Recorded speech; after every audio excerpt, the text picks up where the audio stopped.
Hey guys, hope everybody's staying safe and socially distant so we can end this whole coronavirus crisis very soon. WrestleMania 36 Day 1 is officially in the books. How was it overall as Night 1 unfolded? Let's get it right into it. The first match was on the kickoff show, which was on Fox Sports 1 this year. It was Cesaro taking on Drew Gulak. It was your very quick, maybe less than 5-minute bout between these two guys. Kind of describes their history with each other. They're only like associates of Daniel Bryan and Sami Zayn, which is why they even had this match to begin with, because of that brief little interaction they've had with that rivalry. Nothing really too special in this, aside from the end. Cesaro hit a very impressive no-handed airplane spin that got him the win over Drew Gulak. So Cesaro wins your first official match of WrestleMania 36, albeit on the kickoff show. Once the official WrestleMania 36 show started, we had Alexa Bliss and Nikki Cross taking on the Kabuki Warriors for the Women's Tag Team Championship. This was an okay opening match. The Women's Tag Team division still needs a lot of work, as it just seems they take one team out, plug another team in whenever they need a rivalry going. For example, Banks and Bayley are no longer in the division. The Iconics are no longer in the division. So it'll be interesting to see what they do going forward. Hopefully just actually build up the division and get more teams in it. But it was still pretty cool to see the women's division actually open up an official WrestleMania card. In the end, though, it was Team Bliss Cross who got the win here. They are now the new Women's Tag Team Champions after Alexa Bliss hit a Twisted Bliss for the win to get the Women's Tag Team Championship belts back. After that, we had Baron Corbin versus Elias. This match was like haphazardly thrown together a couple weeks ago, just mainly to highlight the fact that Gronk is hosting WrestleMania 36. Corbin comes to the ring first. He wants to count out, saying Elias can't wrestle because he threw him off that balcony on SmackDown a couple weeks ago. Elias shows up and hits Corbin with the guitar, and they start fighting on the outside of the ring. Corbin would gain control, but Elias would later ram Corbin into the ring post. More back and forth before Elias would hit a hard knee to Corbin, and this hard knee, it sounded really painful because the smack in that arena, because it was empty, so the smack just echoed throughout it. Corbin would later try to pin Elias with the help of the ropes. The ref sees him. This allows Elias to roll up Corbin with a handful of tights for the win, albeit with tights, so it's a little tainted victory for Elias. Nevertheless, it's a WrestleMania victory for Elias. And after the match, King Corbin very upset that he lost the match. So the fact that this feud that was not settled cleanly at WrestleMania 36 is a clear indicator that this will continue post WrestleMania 36. After that, we had Becky Lynch versus Shayna Baszler for the Raw Women's Championship. Lynch drove to the arena in the big semi-truck she'd been driving the past couple weeks. The match starts out with them throwing hands before spilling to the outside of the ring. And then Baszler would hit an impressive double underhook cutter. I really like that move. I'd like to see that showcased more on the main roster with Shayna Baszler instead of her biting Becky Lynch's neck. Lynch would then hit a rock bottom on Shayna Baszler on the ring apron. That looked painful, but it was a very sick spot. Baszler would hit an underhook slam and convert it into an armbar that Lynch would then counter into a pin, but Baszler would counter that pin into a disarmer. Very nice exchange back and forth between Baszler and Lynch right there. Baszler would wrecking ball Lynch twice into the announcer's table, and then Lynch would counter Baszler's clutch into a pin to retain the Women's Championship. The pin was like reminiscent of the way Bret Hart countered Roddy Piper at WrestleMania 8 to win the Intercontinental title. That's what the pin looked like. Very good match. The first WrestleMania-worthy match of the night. And by WrestleMania-worthy, I mean like the quality of the in-ring action between the two competitors was very good. Baszler and Lynch looked like they had some good chemistry. The lack of the crowd, it was weird watching WrestleMania, but I feel like the crowd would have been juiced for this match. It would definitely help the match. A very solid match overall, but the crowd will definitely help maybe put it over the top. In the end, though, Becky Lynch is still the champ. Shayna Baszler gets the loss, and I don't think this feud is over quite yet. But Becky Lynch's championship reign of, I think, it's getting close to a year, continues. After that, we had Daniel Bryan versus Sami Zayn for the Intercontinental Championship. Now, going into this match, I was very hyped. These two killed it in Ring of Honor and on the indie scene. Also, if they could possibly put on a wrestling clinic here at WrestleMania. This match started with Bryan trying to get his hands on Sami Zayn, but Sami Zayn would just like run out of the ring, run around the ring, have Nakamura and Cesaro play defense for him. Gulak would eventually take out Cesaro and Nakamura. This will allow Bryan to tell Zayn that he can leave. Sami Zayn believes him, starts walking up the ring ramp. Bryan comes charging out of the ring, attacks Sami Zayn, tosses him into the ring, and then it was just basically Daniel Bryan owning Sami Zayn throughout this entire match. Zayn would later hit Bryan with an elbow and gain control, but Bryan would regain control after a hard flying clothesline into Sami Zayn. Cesaro and Nakamura would return and throw Gulak into the steel steps at ringside. Bryan would then hit Nakamura and Cesaro with a suicide dive. He would then go for a move up the top rope. Looks like Sami Zayn counters into a haluva kick, and he would pin Daniel Bryan and retain the Intercontinental Championship. Kind of a bummer of a match. The run-ins didn't really make sense. Sami Zayn running around the ring. We got two world-class wrestlers in Daniel Bryan and Sami Zayn. The former American Dragon and El Generico at WrestleMania. Just let them tear the house down. Don't throw in all these extra shenanigans. It was not needed.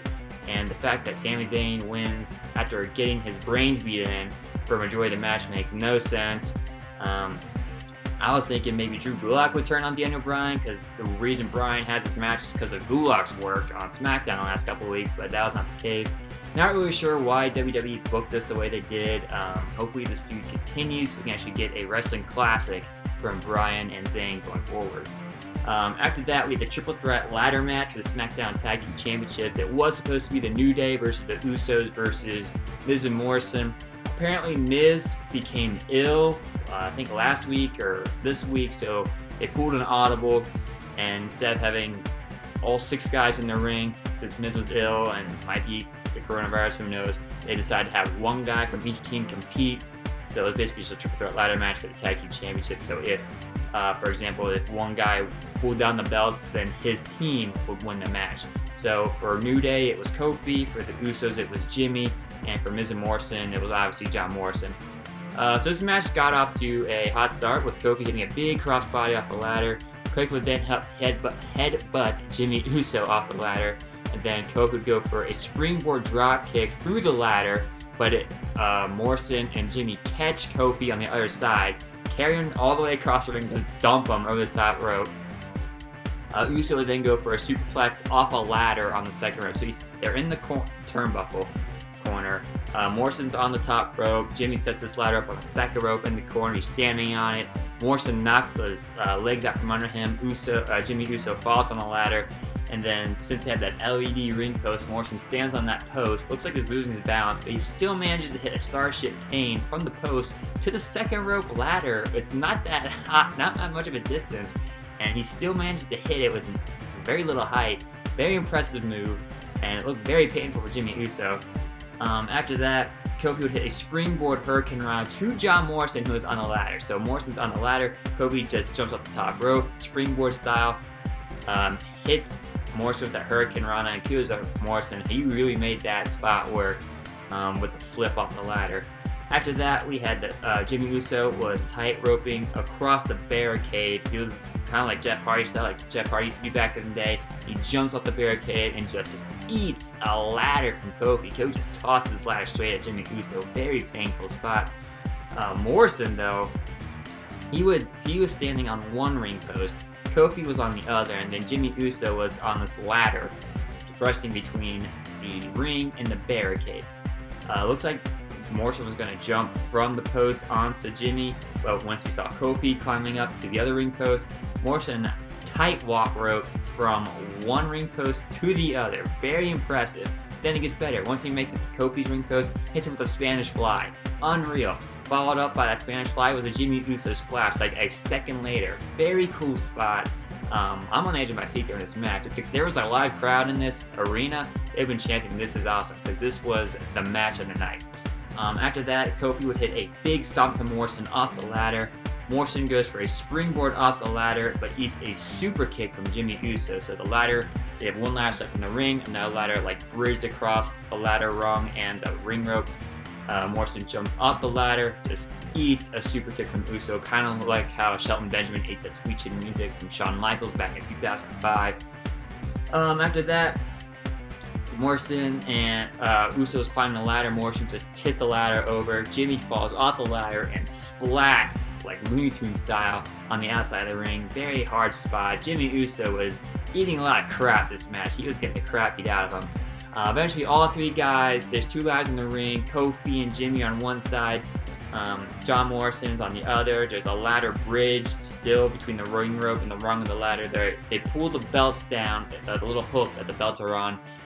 They're having like this tug of war. Somehow Morrison grabs the belts. He strips the belts off the little hook, falls backwards onto the ladder, but because he had the belts, he wins the match. So he eats the bump, but he has the belts, and Miz and Morrison are still your SmackDown Tag Team Champions. Give this match 2 thumbs up, 5 stars out of 5. These 3 guys killed it. John Morrison especially deserves a raise after this match. He was the MVP of this ladder match. He is the main reason like all these highlights managed to take place in this match. So definitely check out this triple threat ladder match for the SmackDown Tag Team Championships. After that, we had Seth Rollins versus Kevin Owens, the Monday Night Messiah versus KO, Tyler Black versus Kevin Steen, another Ring of Honor clash here. And this one, not a wrestling clinic, but a very fun, hardcore style bout. So Rollins comes out to the ring. He's got like this white cloak on. He's got these white tights on that say Monday Night Messiah. He's acting like a preacher while he's walking to the ring. He is sprinting with this Monday Night Messiah gimmick. Kevin Owens, though, he comes out, starts the match out hot. Rollins would later counter with a back body drop onto Owens on the ring apron, followed by a Falcon Arrow to Owens on the ring apron. Very painful looking. Kevin Owens would then hit a senton on Rollins. Rollins would go for a buckle bomb, and then he would a back-to-back super kicks on Kevin Owens. Looks like it was setting up for the curb stomp. KO would counter that into a pop-up powerbomb. Rollins blasts KO with the ring bell, and then the ref calls for the end of the match.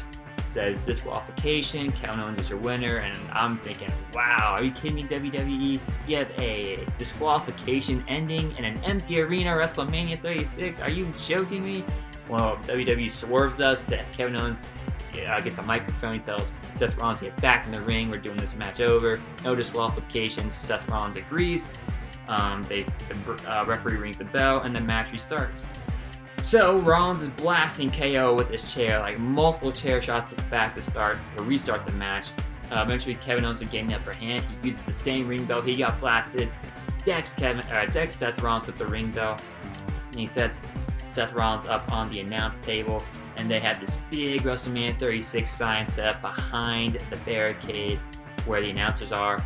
Kevin Owens climbs up, jumps off the sign, drops a huge elbow through Seth Rollins through the announce table. Oh my god, Kevin Owens just earned his WrestleMania moment right there. He later hit a stunner in the ring, pinned Seth Rollins for the win.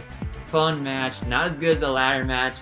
It was definitely a roller coaster ride of emotions. You go from being angry at the disqualification finish to having your jaw on the floor, watching Kevin Owens drop that elbow onto Seth Rollins from the WrestleMania sign. Definitely give this match a watch too. Definitely a fun one. It kind of reminded me of the Attitude Era a little bit with the false finish there. But yeah, so Kevin Owens hits Seth Rollins off the WrestleMania sign. I don't think this feud is over just because they had that restart, and it looks like we might get a little bit more of Seth Rollins versus Kevin Owens going forward. After that, we had a little bonus match. And by bonus, I mean like a 2-minute segment. So Gronk is your host. He's buddies with Mojo Rawley. They're standing on this little balcony, the same balcony that Elias dropped from SmackDown a couple weeks ago. So R-Truth comes on saying it's 24/7, 365, 7-Eleven, I-75 champ. Anyway, it ends with Gronk doing like the softest attack on R-Truth I've ever seen. So R-Truth is selling. Gronk goes for the pin. Mojo Rawley throws Gronk off R-Truth and pins R-Truth for himself. So he is now the 24/7 champion again. Gronk is going to wind up the belt tomorrow night somehow. So I would not believe that Mojo Rawley is going to be a 24/7 champ going forward, or once WrestleMania 36 is officially over. After that, we had Braun Strowman versus Goldberg for the Universal Championship. Now, it was originally slated to be Roman Reigns versus Goldberg. Reigns had to pull out because he has a history with leukemia, and with the whole coronavirus thing going on right now, I do not blame him at all for pulling out WrestleMania. Probably won't compete until this whole thing is over. So, to get a replacement, they just plucked Braun Strowman and plugged him in the match, and I'm not a Braun Strowman fan at all. I've never been a Braun Strowman fan.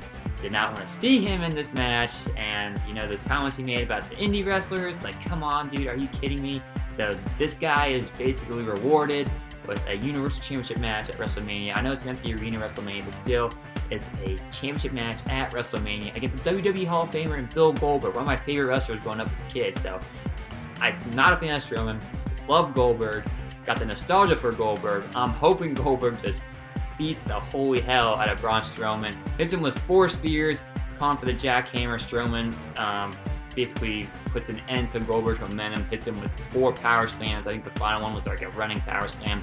Pins Goldberg. Is your new Universal Champion, and it was basically a 2-minute match. So yeah, Braun Strowman's Universal Champ. Don't know when we'll see Goldberg again. Now, even though I don't like Strowman being champ, The Fiend has not gotten his rematch for the Universal title. There's history there with Strowman and Wyatt, so maybe they can have a little program there with The Fiend getting his belt back. Yeah, as for tonight, Braun Strowman is now the SmackDown WWE Universal Champion. After that, we had the main events for night 1, the Boneyard match. AJ Styles versus The Undertaker. Now, this would have definitely been I was not sure how this was going to go when they originally announced it before everything was shut down, how these two would match at WrestleMania. I know Styles is the best wrestler I've ever seen in my lifetime, better than Shawn Michaels in my opinion. And I felt confident he would have been able to carry Undertaker to a quality match. But once everything was shut down, they said this is going to be a Boneyard match. And the match is actually in a legit boneyard in like the middle of some Louisiana swamp. You see, so the match starts out, it's in the style of Final Deletion that TNA did a couple years ago. And Styles, you see this hearse coming in, this casket pops out, and who jumps out the casket? AJ Styles. I thought that was a very cool moment right there. And then we're waiting for the Undertaker to arrive. Here's a motorcycle in the background. It's not the Phenom, it's not the Dead Man, it's not the leader of the Ministry of Darkness, it's the American Badass. Finally back after disappearing in 2003. The American Badass Undertaker is back in WWE. I love it. That was a Taker I remember most fondly as a kid, and was very happy to see him back. And so we begin the match, I guess. There's no bell or anything. So Taker slams Styles into the casket, which is just hanging out the back of this hearse. And then Taker grabs like a pipe or a rock on the ground or something, tries to like ram it into Styles' head, who's leaning against her. Styles moves. The window of the hearse shatters. Taker's got a cut on his wrist, kind of what like Goldberg did to that limo back at Nitro all those years ago. So Taker cut his wrist open. He later throws Styles onto the front of the hearse and starts wailing on him on the roof of the hearse. Styles hits a low blow, and then Taker then throws Styles into a grave. But then who appears? Luke Gallows and Gallows and Anderson appear, and behind them are a bunch of druids. So they start attacking the Undertaker. Undertaker's fighting off the druids. He's fighting off Gallows and Anderson. But later, Taker would take Gallows and Anderson with a shovel before being blasted by Styles with like an actual physical tombstone or a cinder block or something. Styles would then plow Taker through a fence, and Styles is like slowly walking toward Undertaker, talking a bunch of trash to him. Undertaker, being the American Badass version of Undertaker, flips in the bird. So I love that moment. Styles hits Taker with a shovel and knocks him into the grave, and he gets on the bulldozer, tries to turn on to bury the Undertaker and win the match. And apparently this version of the American Badass still has all the Dead Man Undertaker powers, because this bright light appears, and who appears behind Styles on the bulldozer? The Undertaker. Taker chases Styles. Taker would knock Styles off the bulldozer, chase him onto the roof of this shack, and then he makes fire appear. And then Luke Gallows and Kyle Anderson they're all battling on this shack. Styles, Gallows, Anderson, and Undertaker. Undertaker tosses Gallows off, tombstones Anderson on his, and he chokeslams AJ Styles off the shack onto this like wooden pallet on the ground below. Very cool spot. And then Taker would later like talk to AJ Styles. He's like drag him to this grave, and is in this moment I'm thinking, wow, Undertaker would make for a great horror movie villain. So he's dragging Styles to this grave. He says, "I'm not gonna bury you. You fought well. He begins to walk away, has a second thought about it, boots Styles into the grave, gets on the bulldozer and turns it on and buries AJ Styles with dirt. The only thing left you see of Styles is his hand. So it's basically just a buried alive match outside. So Taker, he gets off the bulldozer, removes this moss from his headstone, and on the tombstone it says AJ Styles, like 1977 to 2020 or whatever. And then Taker gets on his motorcycle, turns it on, lifts his hand like he used to back when he was the American Badass. Fire appears on the shack, his logo appears on the shack with like this purple laser light, and he rides off in victory. And that's how night 1 of WrestleMania 36 ended. It was a crazy night, a weird night with no crowd, but there was definitely some musty matches. Lynch vs. Baszler was really good. The ladder match stole the show for night 1. Kevin Owens vs. Seth Rollins was sick, especially for that Kevin Owens spot off the WrestleMania sign. And the Boneyard match, so outside of the box, so weird, so creative, that you just had to watch this match. I really enjoyed it. Kudos to WWE for thinking outside the box. And that was it for night 1, so I'll be back with night 2. Alright, so the action for night 2 got started on the kickoff show once again. This time we had Natalya taking on Liv Morgan. Natalya really worked well with Liv Morgan, pretty much carried her throughout the entire match, made Liv Morgan look really well in this wrestling match for her. There's no history between these two aside from their encounter at the Elimination Chamber, so there really is no reason to get invested in this unless you're just a fan of wrestling. Liv got the win here, so it looks like WWE is still pushing her, and again, you gotta give a lot of credit to Natalya, making Liv Morgan look really well in this kickoff show match for WrestleMania 36 Night 2. The first official match on the actual Day 2 card was the NXT Women's Championship women's match, Charlotte Flair challenging Rhea Ripley for the NXT Women's title. This was a slow start, a lot of trash talk between these two. Eventually Ripley would whip Charlotte Flair in the turnbuckle. Flair would go for that patented Ric Flair like flip, but Ripley caught her mid-flip, kicked her in the chest. She would fall down. Ripley would then hit a riptide on Flair, but she would kick out. Ripley would take control and hit a big suplex, and then Ripley would have Flair locked in a scissors lock. And eventually, Flair would take control and work on the left leg of Rhea Ripley, and that became the main story of this match. Rhea Ripley was going to be able to overcome this left knee injury, and it became her fighting not only Flair, but her knee at the same time. Ripley would eventually put Flair into a very nice looking cloverleaf. Ripley would then go for a superplex, but Flair would slam her off the turnbuckle and went for a moonsault, but then Ripley countered that with a foot to the face, but she would then eat a spear from Flair, so the count didn't really work out in her favor. And then in the end, Charlotte Flair makes Rhea Ripley tap out to the figure 8 in a stunner to officially open up the WrestleMania 36 Day 2 event. I was not expecting that. I thought Ripley would win clean here. I thought she should have won clean here.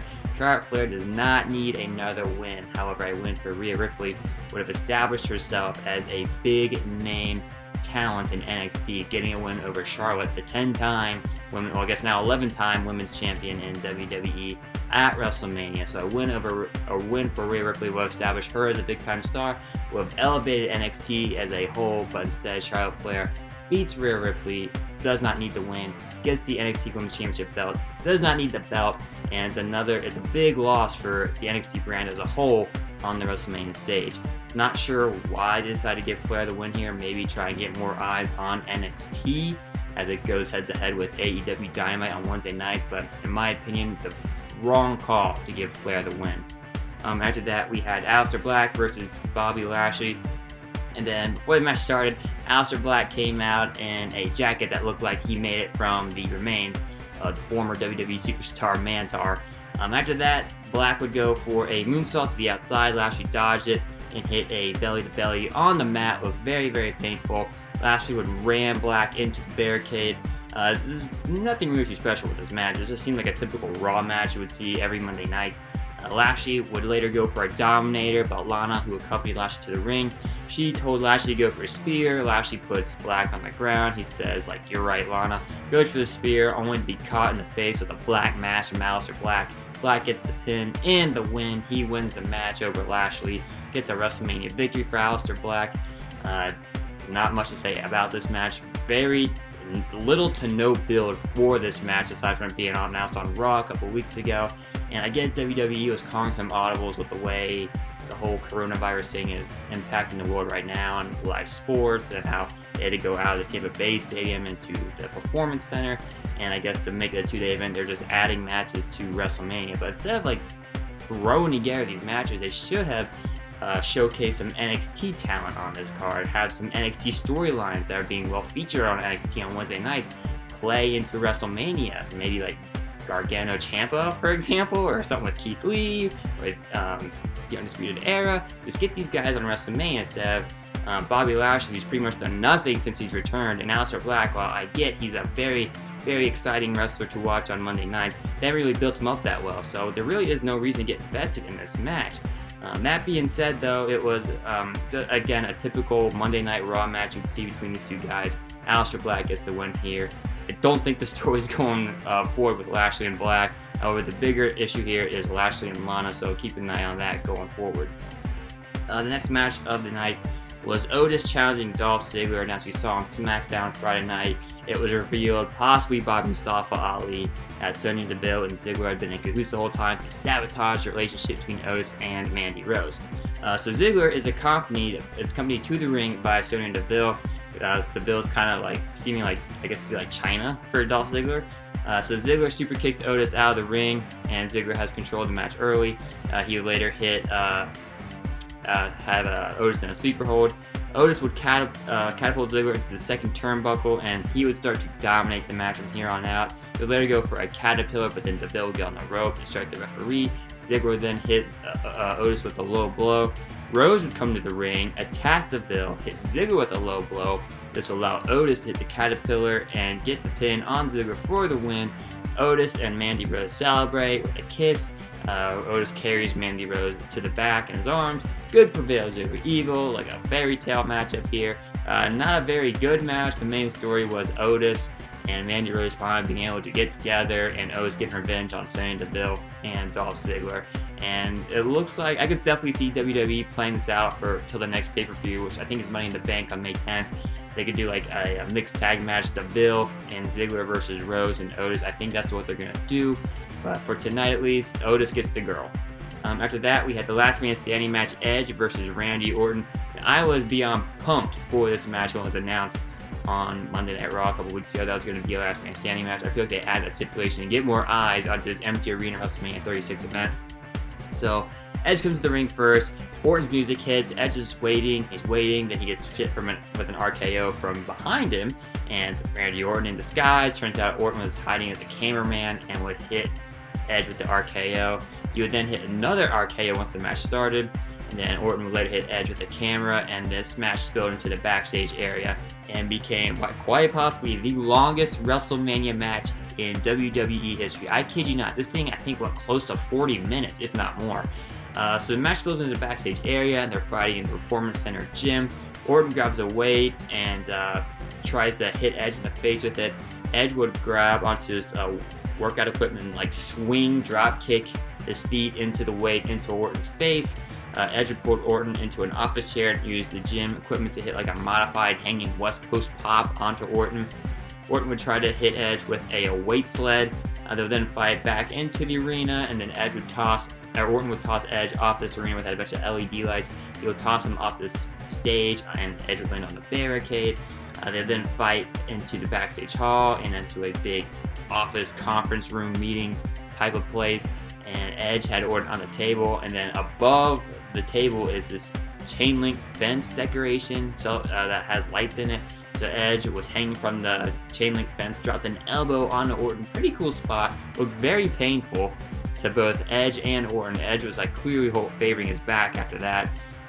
We then get a cameraman getting toppled over. The fight continues further back into the backstage area. Edge had Orton on a table, and he climbs up on this big platform, dropped a massive elbow drop reminiscent of Kevin Owens dropping an elbow to Seth Rollins the previous night. But Edge does this. He drops, I think, an elbow onto Orton through a table. They would somehow wind up on this pickup truck bed. There's a pickup truck in the Performance Center, and Orton would hit Edge with his patented second rope DDT, except it was from the roof of the pickup truck into the truck bed. After that, they eventually climbed up onto this big NXT semi-truck. Orton would go for a punt on the roof of the semi-truck, but Edge would counter that with a spear. Edge would go for another spear. Orton hit an RKO onto Edge on top of the roof of the semi-truck. Orton would then go down, grab a couple chairs, bring those back up to the roof of the truck. Edge would choke out Orton, and then Orton's head was conveniently landed onto the steel chair. Edge would then pick up another chair, and then this is where you know how good of a talent Edge is. Why he's in WWE Hall of Fame. He was like overcome with emotion, like crying, like thinking he had to do this to what he considered a great friend of his in his first match back in WWE in 9 years. But he does it anyway, hits the concerto on Orton on top of the semi-truck. Orton cannot get up, got it by the count of 10, so Edge wins his return match at WrestleMania 36 over Randy Orton in a last man standing bout. After that, we had a 24/7 championship match. Mojo Rawley, he's being chased by half the locker room. They're fighting in the arena. They fight in front of Gronk's little platform. Gronk jumps off the platform onto all the wrestlers, pins Mojo Rawley. He is the new 24/7 champion. And there you go. WWE is going to be on ESPN because Gronk is now 24/7 champ. Moving on, we had the Raw Tag Team Championship match. Austin Theory and Angel Garza taking on the Street Profits. Profits dominated early here. There was a double flapjack by the Profits to Garza, who landed on Theory. Ford would hit a standing moonsault onto Garza, which is very impressive. And Ford flipped over the top rope and take out Theory and Dawkins, I guess on accident there. But then Garza would then hit a moonsault. Would hit a moonsault from the turnbuckle to the outside and takes out both Street Profits. Garza would then hit a lion salt on Montez Ford. Theory had Dawkins pinned after hitting a TKO on Dawkins, but Montez Ford hit a springboard frog splash, breaks up the pin. Dawkins then covers Theory. The Street Profits retain the titles, but the action is not over there. Theory, Garza, and Selena Vega, they're attacking the Profits after the match, but then who comes out to make the save? Mrs. Montez Ford herself, Bianca Belair, making her main roster debut, I guess, in front of an empty arena WrestleMania 36. I'm sure in front of a live crowd at Raymond James Stadium in Tampa Bay, they would have been going crazy, but unfortunately, this is in front of an empty crowd. Still a cool moment to see Bianca Belair come out and save her husband. So Bianca Belair is put on the shoulders of both the Street Profits, and they're celebrating her win. And it looks like Bianca Belair might be a mainstay in the women's roster from now on. After that, we had Sasha Banks versus Lacey Evans versus Tamina versus Naomi versus Bayley for the SmackDown Women's Championship in a fatal 5-way elimination match. Tamina had their early momentum, and she is later knocked out of the ring. This gives the other 4 competitors a chance to shine. Tamina will get back in the ring and starts dominating again. We get a brief team bad reunion with Tamina, Naomi, and Sasha Banks. Banks will later hit a 619 on Tamina, and then everybody in the match would follow up with some turnbuckle move onto Tamina. I think Bayley dropped an elbow, Banks with a frog splash, Evans with a moonsault, and Naomi with a Starship Pain. They all pinned Tamina. Tamina's eliminated, so she's being built up for 2 weeks as a beast, and then she's eliminated. Again, not that bad of elimination since it took all 4 of the other women to eliminate her, but still a very odd decision to have her be the first one out after being built up for 2 weeks. After that, Naomi would hit a double sunset flip on Bayley and Banks, which is pretty impressive, and then Banks would later eliminate Naomi with a Banks statement. Bayley and Banks tried to double team Evans, but Bayley inadvertently hits Banks with a running knee. Bayley and this would allow Evans to later hit a women's right onto Banks, eliminating her. But the key thing here is Bayley's not trying to break at the pin. So they're already showing cracks in their relationship. This is further fracturing that relationship. Evans would take control over Bayley, eventually hits a moonsault on Bayley, but Bayley would kick out. Banks returns, hits a backstabber. This allows Bayley to get the win and retain her SmackDown Championship. After the match, Banks hands the belt to Bayley, with the seeds already being planted for a possible Bayley versus Banks SmackDown Women's Championship match later on down the road. And if it can live up to what they did in NXT, I am all for that. The match itself, nothing too special. Each woman in this match got a chance to shine, but the feud going forward here, the one to keep an eye on most, is Banks versus Bayley. That is the money feud. Maybe things will come to a head. I can definitely see Lacey Evans getting no shot at Bayley before they pull the trigger on Banks versus Bayley. After that, we had the Firefly Funhouse match. John Cena versus The Fiend, Bray Wyatt. And after the Boneyard match between The Undertaker and AJ Styles on night 1, This one had a lot to live up to, and I think it did just that. This was an insane match, another epic WWE cinematic experience show, and they can think outside the box, present to you something that is so bizarre, so crazy, it works. And in my opinion, this Firefly Funhouse match between John Cena and Bray Wyatt absolutely worked. So Cena enters first and says, "Welcome to WrestleMania," but is interrupted by The Fiend and all these clips of people saying, "Welcome to WrestleMania." Wyatt cuts a promo from inside the Firefly Funhouse, and he leads to the front door, and on the front door is a sign that says, "Abandon all hope, all ye who enter here," or something like that. So somehow Cena gets transported to the Firefly Funhouse, and then the rabbit tells Cena to go through the door of the Funhouse, and Cena enters the door. He's in nothing but pitch black, and who pops up? The Misfit Man Puppet. And he talks to Cena about ruthless aggression over and over again. It's very, very funny. Eventually, Wyatt is in the ring in the Performance Center and issues an open challenge that mirrors that of Kurt Angle from 2002. In fact, they're showing clips of Kurt Angle and Bray Wyatt like saying the same thing from that open challenge in 2002. Cena appears in his old 2002 wrestling debut gear in front of the SmackDown Fist, which was a very nice touch. He comes to the ring, and Cena, Bray Wyatt, he says, "What makes you think you can go toe-to-toe with the best in the business?" And Cena says, "Ruthless aggression, swings, misses." Wyatt insults Cena again. Cena says, "Ruthless aggression, swings, misses." This is like an ongoing thing. Wyatt would say something, Cena would respond with ruthless aggression and just keep whiffing. It was hysterical. I was laughing at this. I thought this was very entertaining. We then get transported back to the 1980s with Saturday night's main event. You got Bray Wyatt in his workout gear. He's standing behind the old school blue steel cage, cutting a promo, and I think he calls John Cena Johnny Large Meat or something. Cena appears with Wyatt behind the cage. He's like doing these bicep curls. He's doing like a billion of them. Wyatt is coaching him, and then eventually Cena's like going so hard he can't use his arms anymore. And then we are transported back to the 2002-2003 SmackDown arena with his fist again. And who appears? The Doctor of Thugonomics. And in this dimension of the Firefly Funhouse, Cena can only talk and rap. And he's cutting a promo on Bray Wyatt in the old Dr. Thugonomics style, rhyming everything, rapping every line. Very entertaining. I was filled with nostalgia watching this. Eventually, Cena says Wyatt has blown his chances, and Wyatt rips Cena a new one, calls him a bully, but Wyatt gives him one more chance. He gives Dr. Thugonomics one more chance to redeem himself. Cena tells Wyatt, basically cuts that line from last year's WrestleMania where he says he's going to get these nuts, throws the bag of nuts at Wyatt and tries to run over him and punch him.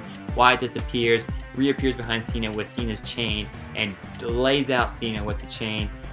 Wyatt is then in his old Wyatt family gear, like the hat, the open up like bowling shirt, and he's sitting in the Wyatt family compound, and he's talking to Cena, and he offers Cena a chance to recreate that WrestleMania 30 moment with the chair, where Cena famously did not hit Wyatt with the chair.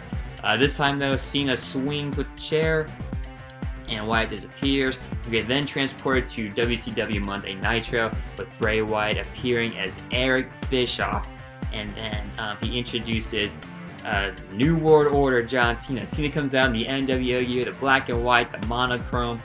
Him and Wyatt do the too sweet in the ring. I was dying during this. I was very entertained by this whole thing. And then eventually Cena starts wailing on Wyatt as scenes from all of Cena's losses over the past couple years are airing on the screen, and it just cuts to Cena just pounding on Wyatt, and it keeps going. The intensity keeps building up. Cena's just throwing more and more punches at Wyatt. Eventually, they show Wyatt again. However, this time it's the pig puppet, and the Fiend is now behind John Cena. Cena is trapped in the mandible claw by the Fiend. The Fiend has Cena in position to hit Sister Abigail. And then Cena's line from that promo he got on SmackDown this past Friday, where he's saying he's going to put an end to the most overrated, overhyped, overprivileged superstar in WWE history. Wyatt hits Sister Abigail, chokes him out with the Fiend, and disappears. And I guess that's the official decision of the match. Wyatt wins, and in a bit of irony, Cena is the one who is destroyed. And a lot of people consider John Cena to be the most overrated, overhyped, overprivileged wrestler in WWE history. And a lot of people, myself included, thought this was a masterpiece in WWE storytelling, a great example of WWE thinking outside the box, and I enjoyed it a lot. In my opinion, this was a great way to build up the Fiend character, show the strangeness, the creepiness, how bizarre and deadly this guy can be. I mean, he had Cena like wrapped around his finger. He dominated Cena. Cena did not get a single bit of offense. I mean, he was like throwing a couple punches, but what Wyatt was doing to Cena, making like relive all these past iterations of John Cena, and then just toying with him throughout this entire thing.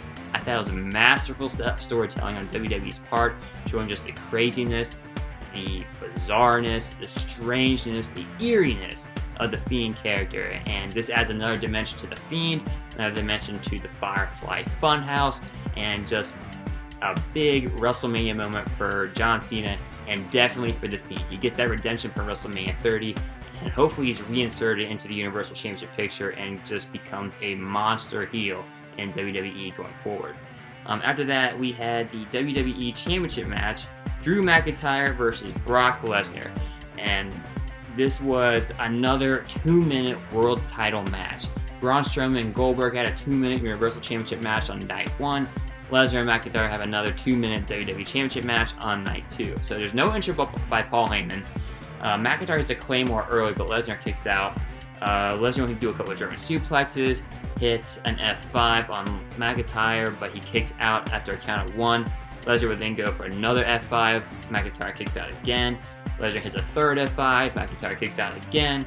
And then Lesnar was going for a fourth F5. McIntyre counters out of that, hits 3 Claymore kicks in a row, pins Lesnar. He is the new WWE Champion. And that's how WrestleMania 36 ends. A very short 2-minute WWE Championship match.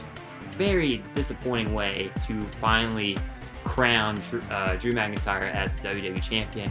They were building up this epic story of his redemption from being the chosen one to leaving the company, coming back, rising through the ranks of NXT, winning the Royal Rumble, and this is supposed to be his crowning moment. And instead of getting this epic battle between him and Lesnar, we basically get a 2-minute sprint of a WWE Championship match.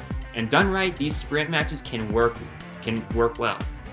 This was not done right at all, especially when you had the same thing happen with Goldberg and Braun Strowman the night before. If this is your biggest prize in the industry, in the main event of your biggest show of the year, do not make it a 2-minute sprint match. I did not like that at all. I'm fine with McIntyre winning at least the WWE Championship on a weekly basis from now on. Just, I wish the match would have gone like at least 10 minutes. That's all I wanted. But no, Drew McIntyre wins the title in 2 minutes, and we're going to see where we go from. We're going to see where we go from here tomorrow night on Monday Night Raw. If WWE decides to broadcast live, usually the Raw to WrestleMania is the biggest Raw of the year. Different story this year. There's no rowdy crowd, so I don't know if they're going to have any big debuts. It's just going to be a wait and see at this moment. So overall, WrestleMania 36 had some duds, had some gems. The 2 cinematic matches, Undertaker versus Styles in the Boneyard, Cena versus Wyatt in the Firefly Funhouse, outstanding. Watch those matches. They were amazing. Lynch versus Baszler was a good match. The ladder match, in terms of like in-ring wrestling, I thought that was the best match of the entire show. But the 2 matches you definitely wanted, that everybody's going to be talking about, the Boneyard, Firefly Funhouse, give those a watch. And that's all I got for you. If you like this video, feel free to give a thumbs up. Leave a comment, let me know what you thought about WrestleMania 36 in the comment section below. Make sure you give me a follow on Twitter and on Instagram. Both those are at Cincy Fan Zone. Links to all that is in the description below. As always, guys, thanks for watching.